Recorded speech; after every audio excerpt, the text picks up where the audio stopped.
Welcome everybody to another episode of Gary Responds, where whatever you were thinking and you put down for me, we talk about. Let's do that right now. Medallo City says Grant Taylor is an all-time legend at this point. I think Grant Taylor was an all-time legend a little after Sodi. He won Sodi. It was just like, that's going to be the guy. And he was, every time. He ceased to fail me. GT is just great. I love watching Grant Taylor just 5-0. He's one of those dudes, bro, like he can take it to the next level every time he drops in. And even when he's chilling, it's still next level. Because those pools are not easy. He makes it look all like a cakewalk. Those walls are not small. He's back disastering. And that shit, bro, what? Stop. Ricky Glaser says, I like skate.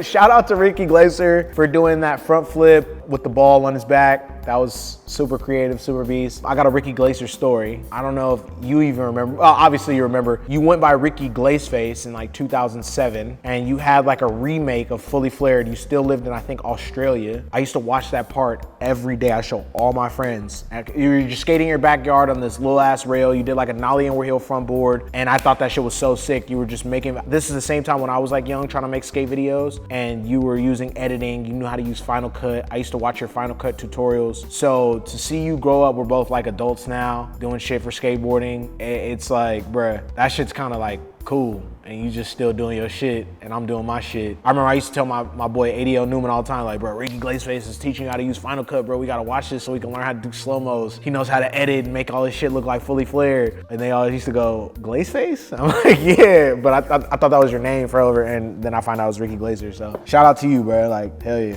Timothy Harbison says that disclaimer was fucking epic, legit crying over here. Now I've seen a couple comments about, damn, they putting disclaimers in, SKATELINE getting soft. Like, no, nigga, we made a joke on niggas that make disclaimers for soft jokes. Like, I don't give a fuck if I tell him he has an allergic reaction. That shit just funny. Like, the homie's still, Jacopo's still beast as a fucking dog on a skateboard. So it's just funny because people are apologizing for shit that are just jokes nowadays because everybody takes shit too seriously. You guys gotta calm down. Like, you're just playing. You don't mean anything harmful. That's why I don't apologize for shit. We don't say sorry ever. We don't mean that shit. I love that nigga Jacopo Carrozzi. That nigga is legit. He goes to that plaza every day wherever the fuck he's from and tears that shit to bits. Milan? He's like from Milan. Isn't that like where fashion models and shit kick it? Like a Bella Hadid and all them bitches, they go over there. He be nollie healing for them hoes. He's good. Allergic reaction and all. Noidus Thing says the create diss, LMAO, I thought the brand was dead. That was not a diss, nigga. Them niggas still just making videos and content after they lost 2 huge skateboarders on their company. Like, they didn't let that kill them off. It wasn't a diss. I love them niggas. They're my homies and everything. So I could play around with them or whatever, but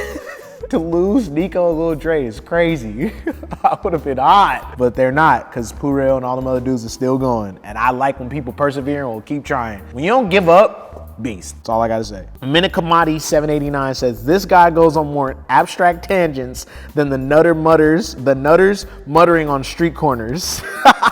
Like I'm just a crackhead basically. Okay, cool, fuck it, dude. I guess we do. I love rambling, man. I gotta be bared with just because I'll just go off. And you can find gold in that shit, bro, when you're having fun. So it's just however the mind goes. Straying off into whatever the fuck I'm talking about. Sometimes I don't even know, bro. Blake Jenkins says technology affecting our lives in more than 100 ways. I think technology is our beautiful curse. I think it's like the best worst thing we ever even tried to fuck with, but it helps and then it hurts. That's just like my honest opinion on technology. People say, will robots take over the world? But too late, nigga. Like Siri and Alexa and all this other shit. It makes me think so hard on that, bro. Like technology been fucked everything up. Like the car ruins the ozone and the machines that built that pump off crazy gas. Like all technology is terrible for the world. And then like the people that are the happiest have nothing. There was this mixed martial arts fighter and he like took photos. There was like, I think it was like a YouTube video. He goes and eats with his mom in the middle of Africa in like this hut. And he's like a big MMA fighter, I guess. And people were under the video talking about, why don't you get your mom out of that situation? Bro, what if she doesn't want that? Like, what if she knows that everything that you guys are talking about is high up to you and what you want is terrible for her? She just loves being in her home that she probably built with her hands, eating with her son who's doing really well for himself. And if anything goes crazy, she can always be taken care of. But she can stay right at home where she's from. Not everybody needs all this this stuff, or what you think somebody should do for you because the rappers say, buy my mama a house when I get the money. Like, nah, nigga, my mama probably loves the house that she made with her family. That shit's not for everyone. Certain people, the son was like, I gotta fight, be rich. I gotta move out of here. But she's probably just like, bro, I can make your own meal. I'm feeling good. I just think shit like that is technology, and everything people think we should have and do is weird. Yet I love phones and I love computers because I can watch stuff on the computer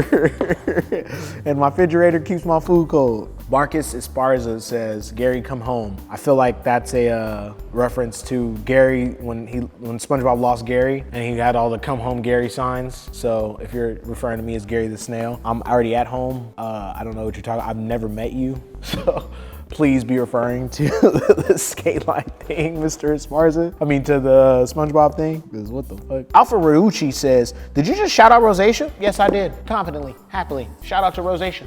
And everybody else would got shit going on. 2 links! Get it off me. Because that, I just said everybody with skin issues, eczema, all that. Shout out everybody. 2 links! Use technology to go further into being stuck in front of your computer looking at me. Hey, it helps.